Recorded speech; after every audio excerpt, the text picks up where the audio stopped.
warahmatullahi wabarakatuh. Perkenalkan, nama saya Aprian Putasari, NPM 1818720302.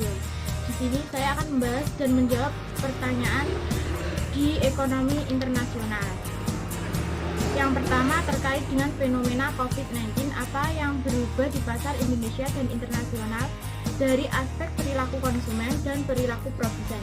Yang pertama, dari perilaku konsumen, dampak COVID-19 pada pasar Indonesia dan internasional dilihat dari perilaku konsumen menyebabkan panic buying.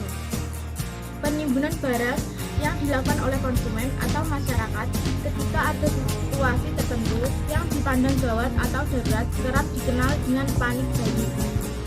Perilaku panic buying ini dipicu oleh faktor psikologis yang biasanya terjadi karena informasi tidak sempurna atau menyeluruh yang diterima oleh masyarakat. Akibatnya, timbul kekhawatiran di masyarakat sehingga menimbulkan respon tindakan belanja secara pasif sebagai upaya penyelamatan diri.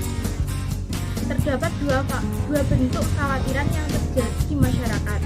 Yang pertama, kekhawatiran kalau tidak belanja sekarang bisa saja besok harga barang naik. Yang kedua, jika tidak belanja sekarang maka besok barang sudah tidak ada. Seperti inilah kondisi panic buying yang sekarang ini terjadi, terutama untuk masker dan hand sanitizer. Di tengah kondisi ini, masyarakat cenderung membeli barang lebih dari yang dibutuhkan. Akibatnya terjadi kelangkaan barang yang disebabkan ketidakseimbangan antara demand dan supply. Kelangkaan akibat tidak seimbangnya permintaan dan penawaran ini mengakibatkan kenaikan harga. Yang kedua adalah perubahan pasar Indonesia dan internasional dilihat dari perilaku produsen. Selain berdampak negatif pada perilaku konsumen, COVID-19 juga berdampak pada perilaku produsen. Hal ini dapat dilihat dari menurunnya kunjungan masyarakat di pasar karena imbauan pemerintah tidak melakukan aktivitas di tempat keramaian. Hal ini sangat berpengaruh signifikan kepada perekonomian di lingkungan pasar Indonesia dan pasar internasional. Pada produsen barang jadi seperti pakaian, tas, sepatu, bahkan produsen makanan akan berdampak negatif, yaitu menurunnya daya beli masyarakat terhadap barang-barang tersebut. Namun pada produsen seperti masker dan hand sanitizer dan vitamin kekebalan tubuh, hal ini akan berdampak positif karena masyarakat akan cenderung membelinya. Pertanyaan nomor 2 adalah, apa saja yang Anda lakukan jika Anda adalah pelaku bisnis dengan situasi tersebut?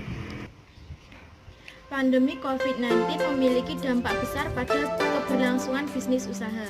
Saya sebagai pelaku usaha mengaku sudah mengalami dampak penurunan penjualan yang signifikan. Dalam kondisi ini, saya pelaku bisnis dituntut berpikir kreatif untuk mencari solusi terbaik. Ini perlu dilakukan agar usaha yang dijalankan tetap bertahan dan berjalan dengan baik. Di masa situasi saat ini, saya akan memutar otak untuk memastikan keuangan usaha saya agar tetap sehat dan bisa bertahan di masa sulit ini.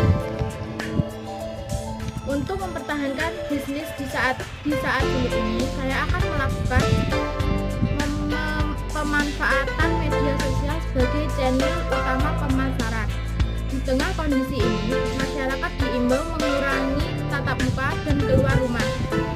Media sosial dapat menjadi salah satu cara dalam mempromosikan produk atau usaha yang saya miliki.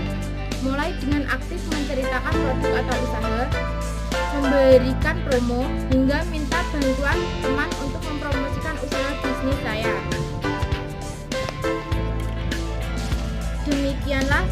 Demikianlah pembahasan dari saya. Assalamualaikum warahmatullahi wabarakatuh.